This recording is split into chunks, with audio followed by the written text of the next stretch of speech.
Table ronde du FFKM. Le représentant du candidat Radouelne quitte la salle.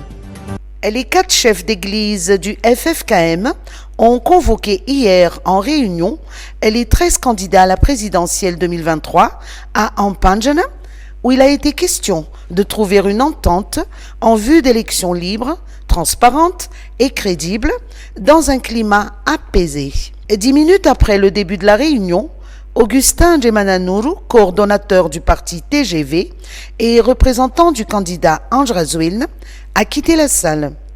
Sans raison apparente, il a déclaré, je cite, « Nous ne participerons pas à cette réunion.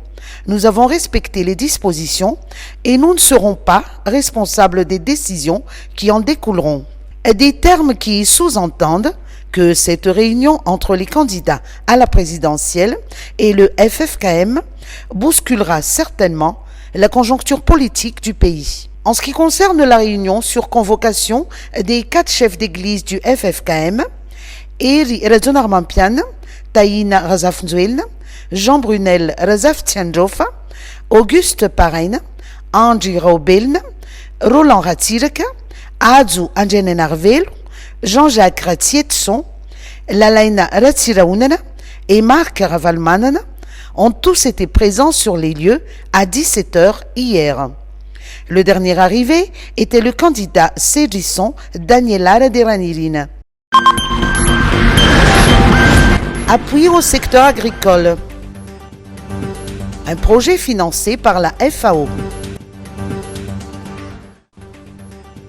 L'Organisation des Nations Unies pour l'alimentation et l'agriculture, ou FAO, s'est engagée à financer le programme Appui au service de la protection des végétaux pour le renforcement du dispositif de surveillance des maladies des végétaux et des forêts à Madagascar, à hauteur de 450 000 $ pour une durée de 2 ans.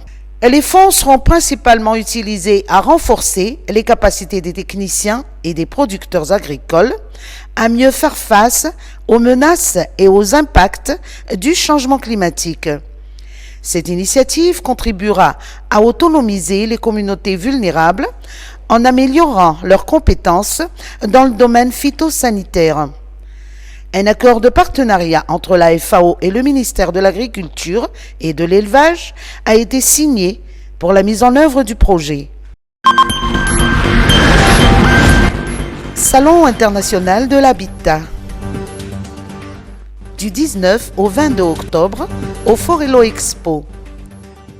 Après le grand succès de la Foire internationale de l'agriculture, de l'élevage et de la pêche, Asvatu Forello Expo organise cette fois-ci le Salon international de l'habitat, ou SIH, qui se déroulera du 19 au 22 octobre prochain au hall d'exposition à Tanjumbato.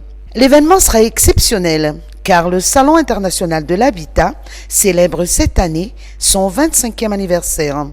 C'est d'ailleurs le plus grand événement du secteur de l'habitat à Madagascar et une plateforme incontournable des professionnels du secteur. Le président directeur général de Asvatu Forello Expo, Gérard Monlou, nous en dit plus. 25e anniversaire, c'est vrai qu'il faut le fêter parce que c'est une marque qui est durable. C'est un projet qui, qui a un certain succès d'année en année, mais il ne faut pas oublier que c'est un salon commercial.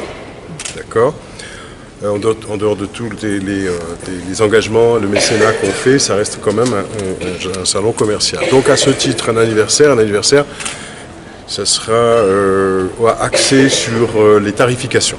On espère cette année faire venir beaucoup de monde parce que nous allons demander à nos exposants de faire une tarification exceptionnelle pour le 25e anniversaire. Donc nous espérons que nos exposants vont jouer le jeu, mais ils vont jouer le jeu parce qu'on va travailler dans ce sens-là. C'est ce qu'on appelait les super tarifs anniversaires. Voilà. Il y aura évidemment des petites animations de jubilé de 25 ans, mais l'essentiel sera la satisfaction des visiteurs avec des tarifs exceptionnels.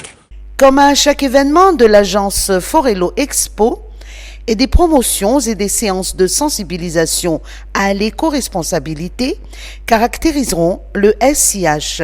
La réunion d'information avec les exposants s'est tenue aujourd'hui à Tanzumbato.